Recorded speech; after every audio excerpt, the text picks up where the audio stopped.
네, 매주 월요일은 직접 발굴해낸 종목을 심도 있게 분석하고 투자 아이디어도 찾아보는 시간이 되겠습니다. 메리시증권 광화문 금융센터 이익원 지점장님 오늘 스튜디오 나오셨습니다. 어서 오십시오. 네, 안녕하세요. 네, 오랜만에 뵙겠습니다. 네. 네네네. 자, SVB 사태에 대해서 지금 계속해서 지금 얘기가 나오고 있는데 다행히 이제 미국 정부가 빨리 진화를 좀 한 편이죠. 빨리 하면서 지금 미선물 강세와 함께 우리 시장도 지금 하락세를 보여주고 있습니다만은 그래도 비교적 양호하게 이제 출발했는데 지금 양지수 낙폭을 좀 키우고 있습니다. 그리고 코스피 대비해서 코스닥이 좀 더 낙폭이 더 큰데 오늘 시장 흐름을 좀 어떻게 보고 계세요? 네. SVB 관련해서 뉴스가 계속 쏟아지고 있죠. 네. 정말 사실 이 여파가 얼마나 영향을 미칠지 이게 단기간에 끝날 수도 있고요. 또는 장기간 이어질 수도 있고 영향력이 찻잔 속의 태풍일 수도 있고 확대될 수가 있는데 다들 단언하는 듯이 예측을 하고 전망을 하고 각종 뉴스를 쏟아내고 있습니다. 네네. 저는 이게 연준조차도 쉽게 단언할 수 없을 만한 이벤트인데 이렇게 뉴스가 많이 나온다, 관심이 너무 증대된다라는 게 조금 예상할 수 없는데 예상하려고 예상하는 것 자체가 문제라고 보고 있습니다. 짚어야 될 포인트는 왜 이 사태가 벌어졌는지가 더 중요한 것 같거든요. 네. 일각에서는 2008년 금융위기와 비교하시는 분이 계시는데 사실 2008년 금융위기 때는 특정 경제 주체가 굉장히 욕심을 부렸죠. 대출을 과하게 쓴다던가 또는 위험한 투자를 한다던가 레버리지를 크게 쓴다던가 이런 욕심에 의해서 이게 시스템 리스크로 이어졌는데 사실 SVB의 그 본질은 국채 투자하는 것이 미실현 손실이 실현 손실이 돼가는 과정에서 유동성의 위기가 발생하고 있는 겁니다. 결국 이 위험한 투자도 아니고 국채에 투자한 것이 국채금리 상승에 의한 결국 인플레이션에 의한 이런 사태가 발생되고 있는데 저는 오히려 좋다고 보고 있습니다. 이런 예, 예. 사태가. 네. 왜냐하면 우리가 경기 지표를 요즘에 볼 때도 경기 지표가 좋게 나오면 시장이 안 좋게 반응을 하고요. 그리고 경기 지표가 안 좋게 나오면 실업률 같은 경우 대표적이죠. 안 좋게 나오면 오히려 증시는 좋게 반응하고 있습니다. 이는 작년 같은 경우에는 금리가 어디까지 올라갈지 얼마까지 올라갈지 몰랐는데 이젠 거의 막바지에 다다른 상태거든요. 결국 금리의 방향은 바뀔 건데 이번 사태로 인해서 조금 더 3월 FOMC든 5월이든 6월이든 최종 금리가 낮게 바뀔 수 있다는 기대감이 발생되고 있어요. 때문에 경기에 대해서만 배드 뉴스 이즈 굿 뉴스가 아니라 이런 SVB 사태 또한 그리고 굉장히 빨리 대처를 했죠. 연준과 미 재무부가 네네네. 빨리 대처를 했기 때문에 저는 이 뉴스 또한 배드 뉴스가 굿 뉴스가 되는 역실적 장세, 그러니까 유동성 장세, 실적 장세, 역금융 장세, 마지막 역실적 장세죠. 역실적 장세는 금융 장세 이전입니다. 네네. 역실적 장세의 특징이 배드 뉴스 이즈 굿 뉴스 현상이기 때문에 지금을 나쁘게 볼 필요는 없다. 오히려 미국채 금리가 차트가 우상향하다 꺾였기 때문에 저는 좋게 봐야 된다라고 해석하고 있습니다. 알겠습니다. 자, 지금 현재 시장 흐름에 대해서 좀 얘기를 좀 들어봤고요. 오히려 좋게 보고 있다 이런 사태에 대해서 말씀을 해주셨고요. 자, 오늘 소개해 주실 기업 들어보겠습니다. 어떤 기업인가요? 네, 인텔리안테크입니다. 인텔리안테크요. 네네. 자, 인텔리안테크는 이게 어떤 회사인가요? 네, 제가 종종 말씀드리는 기업인데요. 인텔리안테크뿐만 아니라 우주 그리고 저궤도 위성, 통신 섹터에 대해서 굉장히 긍정적으로 네. 장기적인 뷰를 보고 있습니다. 먼저 대표적인 성장주죠. 국내외 PER을 따지면 약 100배, 피어 그룹들 100배고 해외 같은 경우는 130배 밸류를 받고 있기 때문에 네네. 성장주임에도 불구하고 굉장히 비싼 모습 보이고 있습니다. 하지만 제가 아까 앞서 말씀드렸던 매크로 뷰, 국채금리 상승세가 이제 꺾이는 단계에 접어든다라면 분명 이런 성장주들에 대해서 할인율이 축소될 수 있고 프리미엄 줄 수 있기 때문에 이런 매크로 환경 자체도 저는 이 하락의 시작이라기보다는 오히려 하락을 적절히 이용해야 될 시기라고 보고 있고요. 이 우주 산업에 대해서 관심을 가지는 정치적인 이슈와 경제적인 이슈들이 있는데 네. 사실 정치적인 이슈 같은 경우에는 국내 그 우주항공청을 설치한다.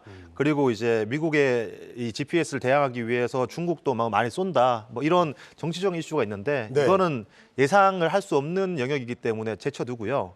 경제적인 이유를 보더라도 최근에 그 전기차가 가장 핵심이죠, 시장에서. 그렇죠. 전기차의 최종 단계가 전기차일까라는 생각을 해봅니다. 전기차의 최종 단계는 전기차라기보다는 저는 완전 자율주행을 가기 위한 중간 단계가 전기차라고 보고 있거든요. 그 완전 자율주행 시장, 그러니까 이미 성숙된 스마트폰 시장처럼 완전 자율주행된 이런 플랫폼을 얻기 위해서 뭐 테슬라라든가 엔비디아 그리고 애플도 굉장히 그 격전을 펼치고 있죠. 결국 최종 이 전기차의 왕선 단계는 자율주행인데 이 자율주행의 이 사각지대를 없애기 위해서도 필수적인 부분 이 통신, 위성통신 6G라고 생각하고 있거든요. 이미 애플의 아이폰 14 같은 경우에는 위성통신을 이용해서 긴급 구조 요청 서비스를 제공하고 있고요. 예. 스타링크 같은 경우에 이미 48개국, 전 세계 48개국의 위성통신 서비스를 시작하고 있습니다. 누적 가입자 수도 100만 명이 넘어섰고 예상되는 바로는 우리나라도 6월 달 이후부터 이 스타링크 서비스를 이용할 수 있다고 보여지고 네네. 있죠. 또한 원액 같은 경우에도 올해 글로벌 서비스를 시작하기 때문에 우주를 이용한 경제적 이익이 먼 미래가 아니다. 당장 우리의 그 실생활에서 나타나고 있다라는 게 큰 포인트입니다. 네.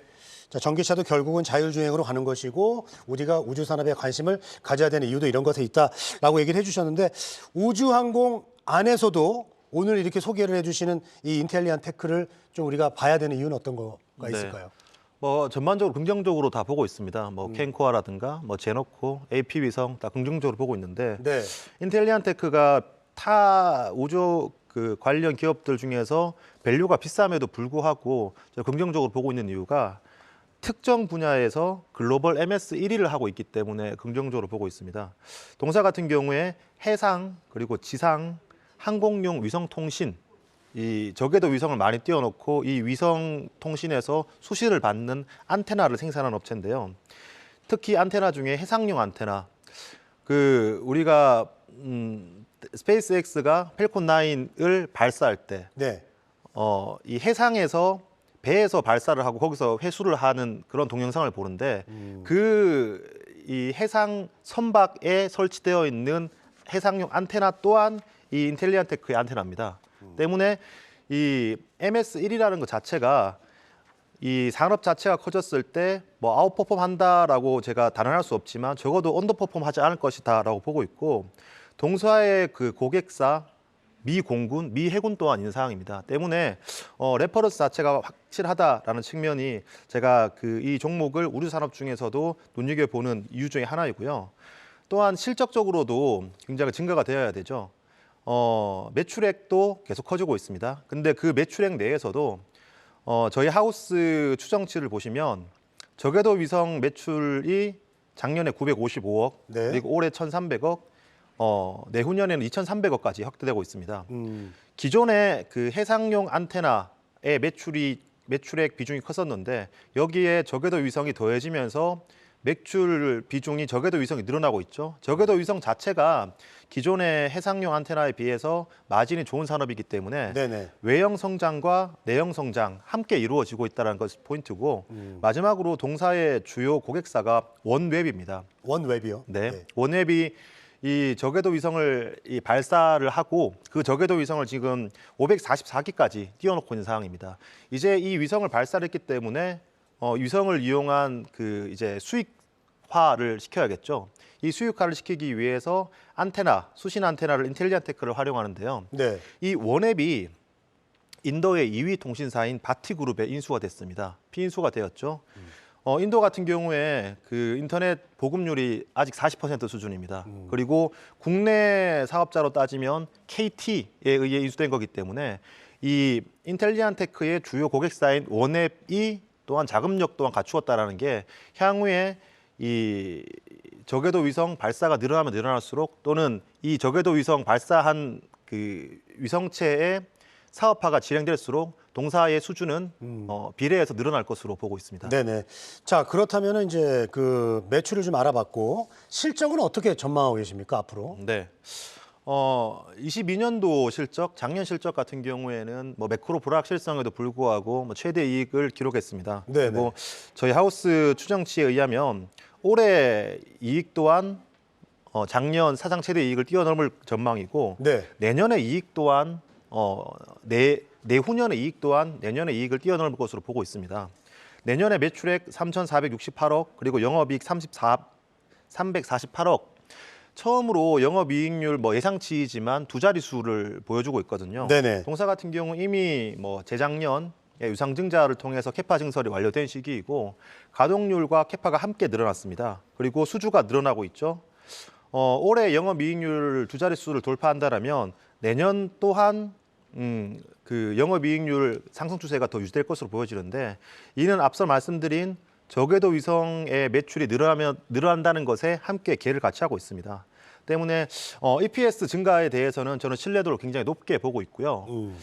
여기에 저궤도 위성이 이제 많이 깔려 있다라면 네. 이 안테나 같은 경우에는 아무래도 뭐 B2B가 많겠죠. 뭐 네. 건물에 달거나.